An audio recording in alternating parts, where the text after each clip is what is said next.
plutôt au toucher du sol.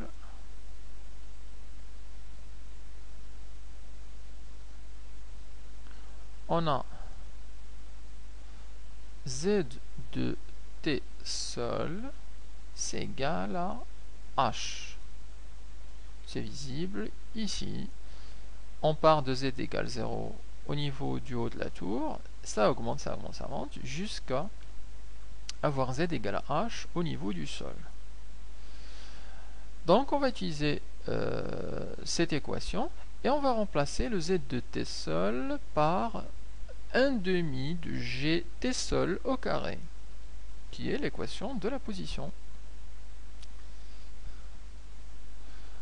Donc ça va nous donner 1/2 de G T sol au carré égale à H. Et de là, on peut passer le 2 et le G de l'autre côté. Ça nous donne T sol au carré égale à 2H sur G. Et on peut appliquer la racine carrée des deux côtés pour avoir le T sol.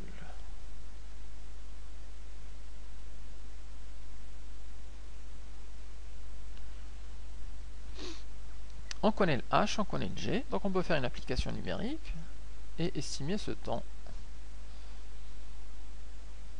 Alors le T sol c'est égal à 2 fois la hauteur de la tour, donc les 55 mètres sur 9,8. Et on calcule ça.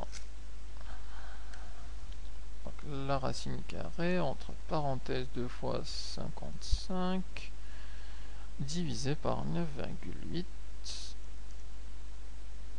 Et ça nous donne quasiment 3,4 secondes. Donc, pour passer du haut de la tour jusqu'au sol, le boulet mettra 3 secondes, 4. Alors, on peut revenir sur ce qu'on a dit ici, que le texte nous dit que Galilée a montré que la chute libre était indépendante de la masse des corps. Alors où est-ce qu'on voit ça? En fait, on le voit dans les équations de la position, le Z de t. Cette équation-là, en fait, est indépendante de la masse, puisqu'à aucun moment on a eu besoin de la masse du boulet. Si c'était 1 kg ou 10 kg ou 1 tonne, c'est pareil. Son mouvement, en fait, est dicté simplement par la pesanteur G, et on a vu qu'au départ, le M, juste après la projection, le M se simplifie. Et donc, il n'apparaît plus dans les équations.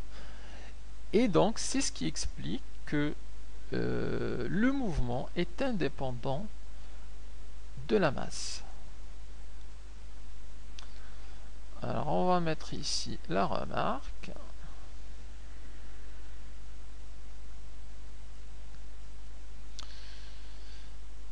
L'équation de position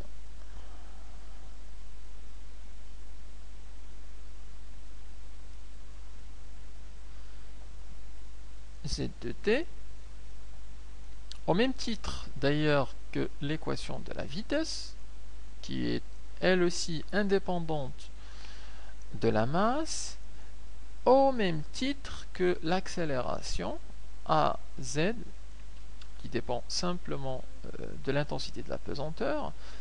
Donc ces trois, alors, les équations de position Z de t, de vitesse, je vais mettre comme ça, les équations de vitesse V de t, d'accélération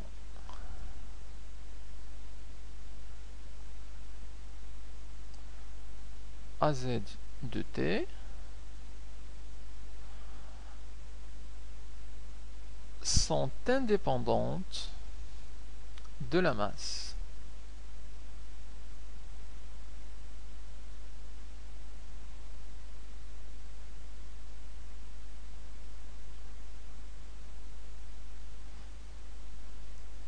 de la masse du système.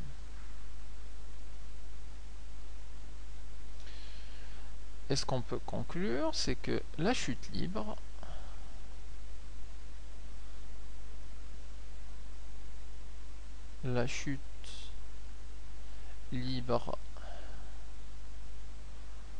des objets ne dépend pas de leur masse.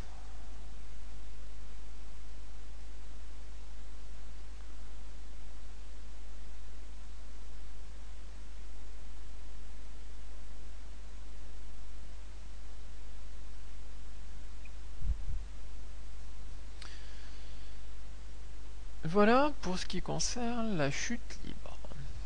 Alors, on peut passer maintenant à la chute verticale avec frottement. La chute verticale avec frottement. Donc c'est une chute moins idéalisée que la chute libre. Puisque dans la chute libre, on a négligé les forces de frottement, on a négligé la poussée d'Archimède. Alors avec la partie chute verticale avec frottement, on va les prendre en compte. Alors pour ça, on va considérer une expérience. On considère la chute verticale d'une bille dans une éprouvette. D'une bille dans une éprouvette remplie d'huile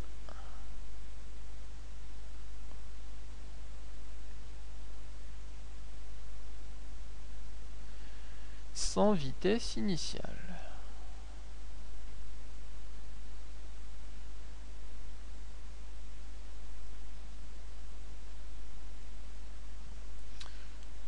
Donc on a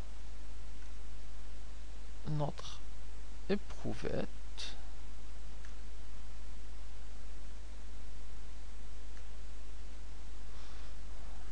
remplie d'huile. On lâche à l'instant t égale 0 donc une bille et on va la repérer avec un axe vertical OZ. Alors on peut l'appeler OX pour changer un peu. OX orienté vers le bas. Et on va étudier son mouvement. Alors pour ça, on va considérer les différentes forces appliquées sur la bille. Donc si je la trace ici, on va considérer le poids de la bille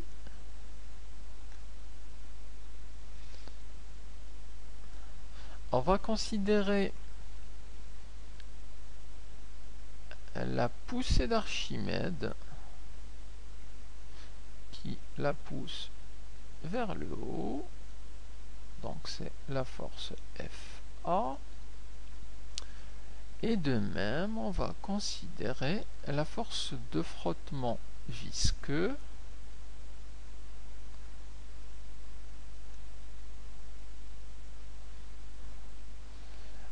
petit f. Alors, la force de frottement et la poussée d'Archimède sont dans le sens inverse du mouvement. Pour la force de frottement, elle est tout le temps à l'opposé de la force, enfin du sens de mouvement. La force d'Archimède, elle est vers le haut dans les liquides et dans les gaz. La force du poids, elle est vers le centre de la Terre. Donc, on va parler des forces considérées. Les forces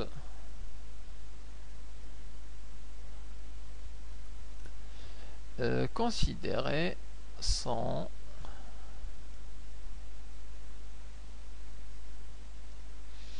d'abord le poids, donc le poids P, alors tel que le module du poids c'est soit la masse fois G, soit on peut l'écrire sous forme de la masse volumique fois le volume fois G. C'est utile dans ce genre d'exercice. Où ρ est la masse volumique de la bille, si elle est en fer, c'est ρ fer, fois le volume VB, le volume de la bille. Le ρ fois VB, ça nous donne la masse, et il reste le G. Donc ça, c'est la masse volumique de la bille. Le VB, c'est le volume de la bille. Le volume est en mètres cubes. La masse volumique, c'est en kilogrammes par mètre cube.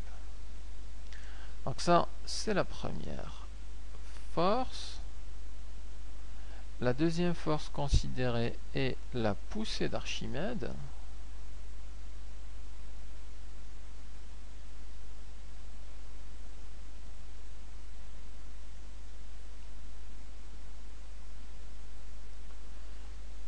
Qui est la force FA, tel que le module de la force FA, c'est égal à la masse volumique du liquide. Donc dans ce cas-là, c'est l'huile. Je ne l'ai pas noté, mais là, c'est de l'huile. Donc on va noter ça, ρH, multiplié par le volume immergé. Alors le volume immergé, dans ce cas-là, on a la bille qui est complètement immergée, donc c'est le volume directement de la bille. VB, c'est ce même volume. Et c'est multiplié par l'intensité de pesanteur G. La troisième force utilisée, c'est la force d'effrottement visqueux. Donc c'est l'effrottement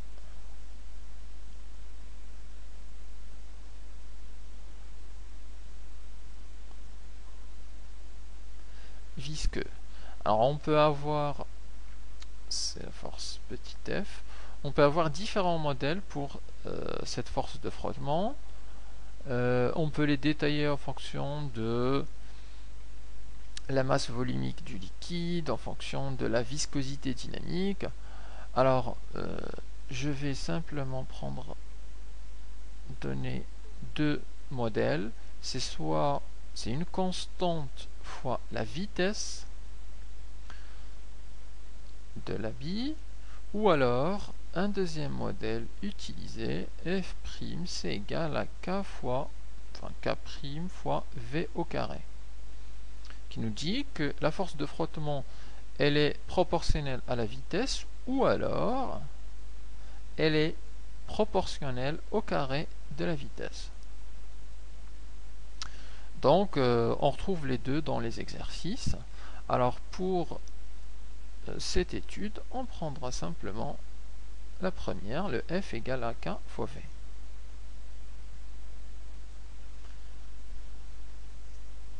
Alors, avec ces données,